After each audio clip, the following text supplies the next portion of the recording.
South Africa has been making headlines for not so good reasons. I'm talking about xenophobic attacks, and I'm right here in Johannesburg to find out what are the real causes of these xenophobic tensions. Now, let's engage.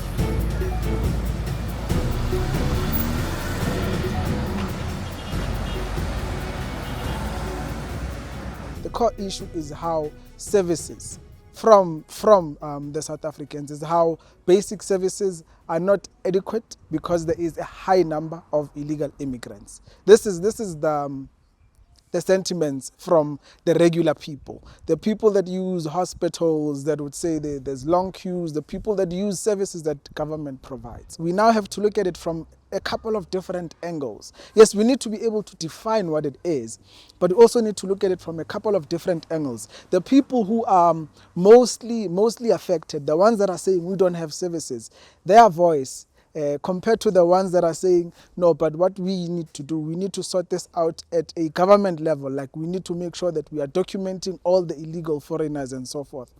That's where the crux of the matter comes in. That's where the people are having differences with the government. They're saying, you are saying you want to, for example, document them, but they'll be here in the meantime, and the services will still lack in the meantime. Can't we at least have all the illegal foreigners vacate the country?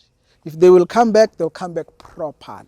We have a number of people that feel that these xenophobic attacks are not organic, but rather we have some people behind it. Are there people funding these protests in South Africa? You know what?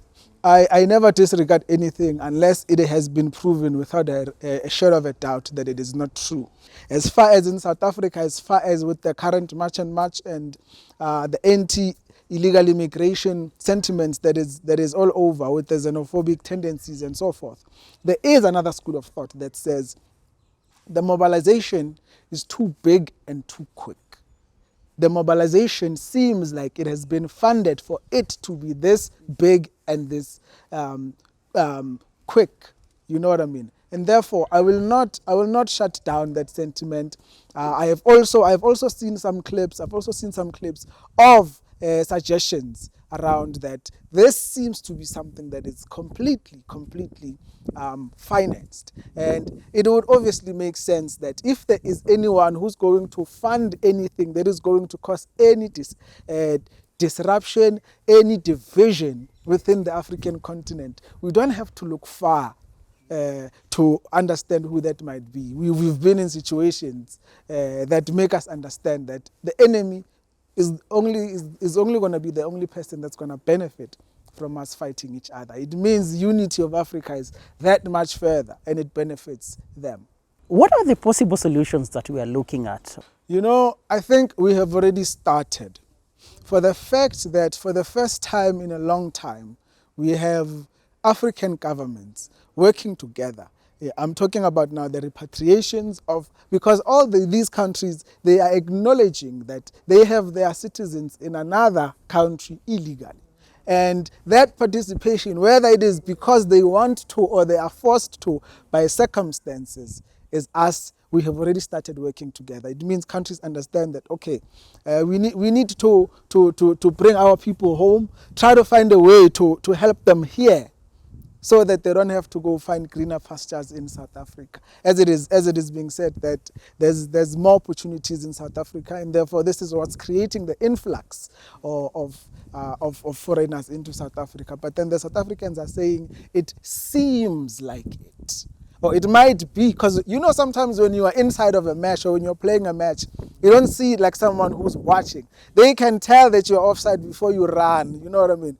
Because they're watching it with a broader perspective, you know what I mean? So, but I'm quite hopeful. I'm quite hopeful that with the working together with the repatriations and so forth, it means we are creating a standpoint. We are agreeing that we are not going to allow each of our nations to be illegal in each of our countries. And that is one of the first steps that will sit us into the table and have us start talking about the unity of Africa, when we each have our own people accounted for, and then we can start working together economically, and then Africa will definitely be united.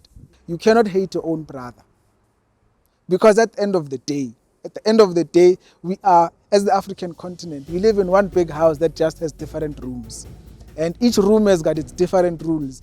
As long as those regardless of the fact that those borders were written in, were drawn up in Berlin at the conference, it has become a way of life. Neo-colonialism, what it does, it creates new news. You understand? So what this means, because we have long ago been divided, in order for us to unite, that division has to be our strengths. It has to be our strengths. We need to be able to uplift our own GDPs individually. That way we don't feel like we are losing ourselves in uniting. Spot on conversation there with Rabbi Serumula right here in Johannesburg, South Africa. Thank you so much for watching, or as they say it here, Giyabonga.